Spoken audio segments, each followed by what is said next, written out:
Hello student, we start new point living organism and energy production.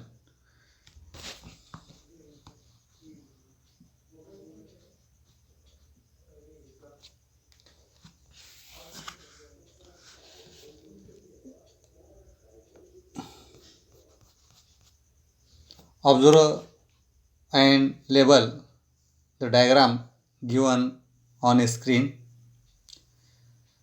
Human respiratory system, मानवी श्वसन संस्था. इथं काही चौकोनी बॉक्स दिलेत. त्या बॉक्समध्ये तुमच्यासाठी काम आहे आणि ते काम असं आहे की तुम्ही त्या डायग्रामला लेबलिंग करा, नाव द्या, आकृतीला कोणता भाग कुठं आहे हे त्या कप्प्यामध्ये चौकोनामध्ये लिहून ठेवा. In living organism, respiration occurs at two levels, as a body and cellular level. सजीवामध्ये श्वसन हे शरीर स्तर आणि पेशी स्तर अशा दोन स्तरावर होते. In living organism, respiration occurs at two levels, as body and cellular level.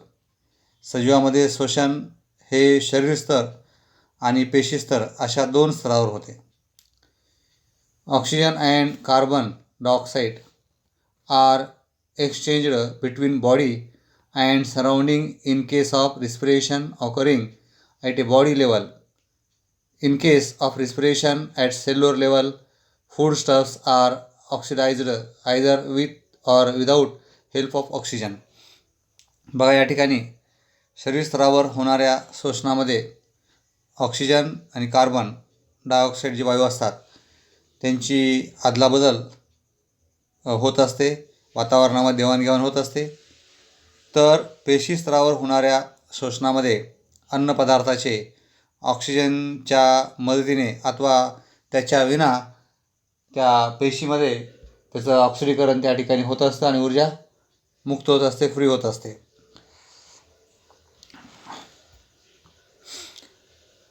Carbohydrates of the food that we consume every day are mainly utilized for production of energy required for daily need. This energy is obtained in the form of ATP.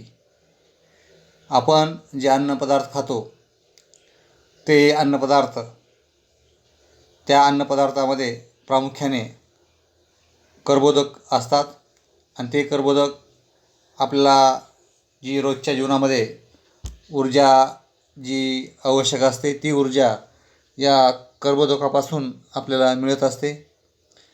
ती ऊर्जा ATPच्या स्वरूपात मिळवली जाते. कोणत्या स्वरूपात? ATP, adenosine triphosphate, ATP.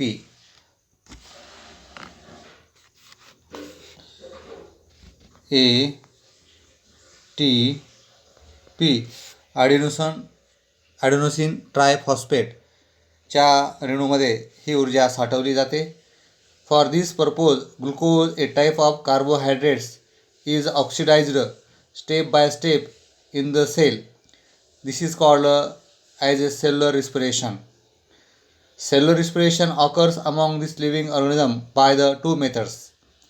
Those two methods are aerobic respiration, involve oxygen, and anaerobic respiration, oxygen is not involved. In aerobic respiration, glucose is oxidized in 3 steps. बघा, या ठिकाणी आपण जी ऊर्जा ATPच्या स्वरूपात मिळवलेली असते ती ऊर्जा त्यासाठी पेशीमध्ये ग्लुकोज या कर्बोदकाचे टप्प्याटप्प्याने ऑक्सिडीकरण केले जाते. यालाच पेशी स्तरावरील श्वसन असं आपण त्या ठिकाणी म्हणतो. सजीवामध्ये पेशी स्तरावर होणारे श्वसन 2 प्रकारचे असते. ते 2 प्रकार म्हणजे ऑक्सिश्वसन, ज्याच्यामध्ये ऑक्सिजन भाग घेतो त्याला ऑक्सिश्वसन असं म्हणायचं, आणि विनाक्षी श्वसन कोणाला म्हणायचं? ज्यामध्ये ऑक्सिजन भाग घेत नाही त्याला विनाक्षी श्वसन असं त्या ठिकाणी म्हणायचं.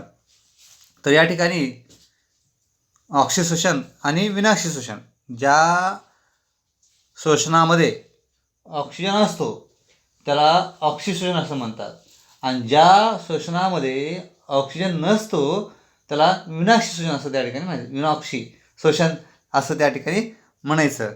तर या ठिकाणी या ऑक्सिशोषणामध्ये 3 टप्प्यामध्ये ग्लुकोजचं ऑक्सिडीकरण त्या ठिकाणी होत असतं.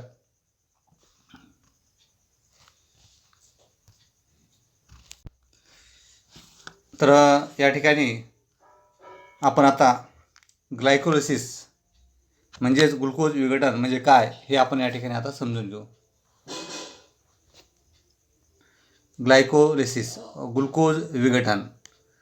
Process of glycolysis occurs in a cytoplasm.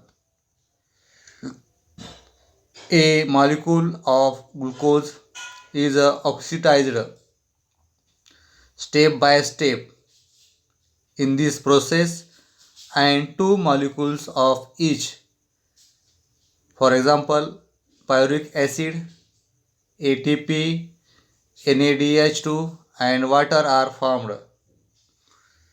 बघा, पेशीद्रव्यात घडणाऱ्या या प्रक्रियेमध्ये ग्लुकोजच्या एका रेणूचे टप्प्याटप्प्याने विघटन होऊन पायरुव्हिक आम्ल, ATP, NADH2 आणि पाणी यांचे प्रत्येकी 2 रेणू त्या ठिकाणी तयार होतात. डबल ऐकून घ्या. Process of glycolysis occurs in cytoplasm. बघा, ही जी प्रोसेस आहे ग्लायकोलिसिसची, ग्लुकोज विघटनाची, ही पेशीद्रव्यामध्ये घडून येते.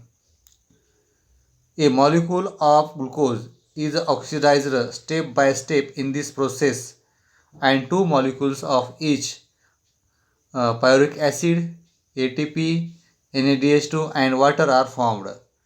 बघा, या ठिकाणी या प्रक्रियेमध्ये ग्लुकोजच्या एका रेणूचे टप्प्याटप्प्याने विघटन होऊन त्याचं रूपांतर पायरुव्हिक आम्ल, ATP, NADH2 आणि पाणी यांचे प्रत्येकी 2 रेणू त्या ठिकाणी तयार होतात. या प्रक्रियेत तयार झालेले पायरुव्हिक आम्लाचे रेणू ॲसिटिल कोएन्झाईम या रेणूमध्ये रूपांतरित केले जातात, आणि या प्रक्रियेवेळी कार्बन डायऑक्साईडचे 2 रेणू, NADH2चे 2 रेणू या ठिकाणी तयार होतात. Molecules of pyruvic acid formed in this process are converted into molecules of acetyl coenzyme A. 2 molecules of NADH2 and 2 molecules of CO2 are released during this process. Second point is a tricarboxylic amla चक्र, ट्रायकार्बोलिक acid cycle, त्याला second नाव आहे Krebs cycle. Both molecules of acetyl CoA enter the mitochondria. Cyclic chain of reaction called a tricarboxylic acid cycle is operated on it in the mitochondria. Acetyl part of acetyl CoA is completely oxidized through this cyclical process, and molecules CO2, H2O, NADH2, FADH2 are derived. बघा, या ठिकाणी ट्रायकार्बोक्सिलिक आम्ल चक्र,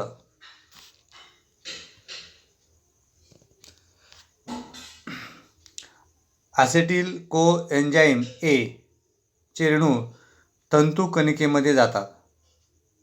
तेथे त्यावर ट्रायकार्बोक्सिलिक आम्ल चक्र, त्याला दुसरं नाव आहे क्रेब्स सायकल, ही चक्रीय अभिक्रिया राबवली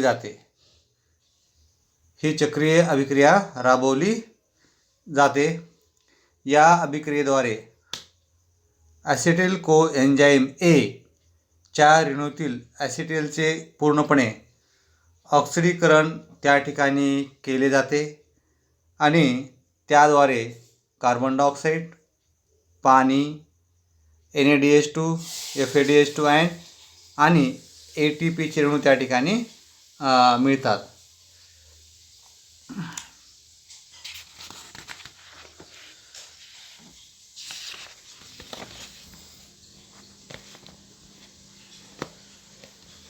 third point is electron transfer chain reaction, electron वहन साखळी अभिक्रिया.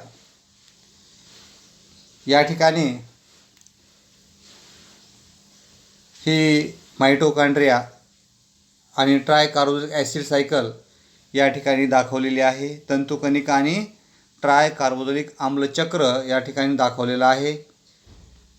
तर या ठिकाणी ही माइटोकॉन्ड्रिया तंतुकणिका ते चित्र या ठिकाणी डायग्राम या ठिकाणी दाखवलेली आहे. त्याच्यामध्ये काही भाग या ठिकाणी दाखवलेले आहेत. Fatty acids, pyruvic acids, outer membrane, inner membrane, mitochondrial matter. बघा याच्यामध्ये मेदाम्ले, पायरुविक आम्ल, बाहेरील आवरण, आतील आवरण, तंतुकणिकेतील द्रव्य असे काही भाग या ठिकाणी दाखवलेले आहेत. तर ही तंतुकणिकेची आकृती माइटोकॉन्ड्रिया या ठिकाणी दाखवलेली आहे. काळजीपूर्वक बघा याला, carefully watching. Electron transfer chain reaction, electron वहन साखळी अभिक्रिया. Molecules of NaDH2 and FADH2 formed during all above processes participate in electron transfer chain reaction.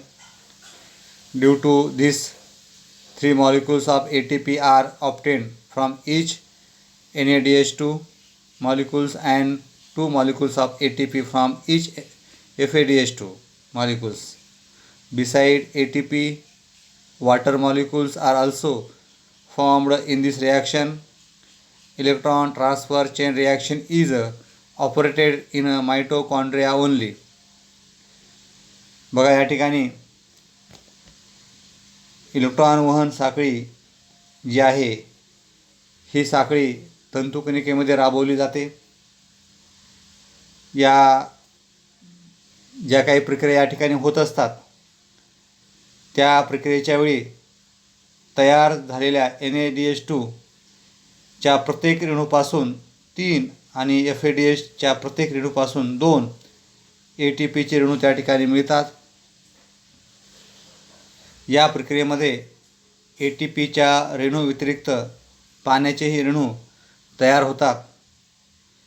अशा पद्धतीनं thus a molecule of glucose is completely oxidized in aerobic respiration and molecules of CO2 and H2O, carbon dioxide आणि पाणी, water are produced along with the energy.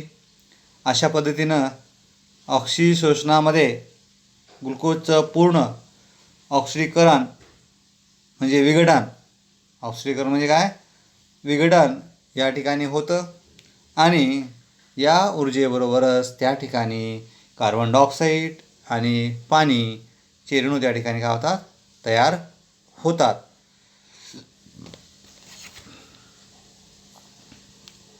या ठिकाणी आपण आता थांबू आपण.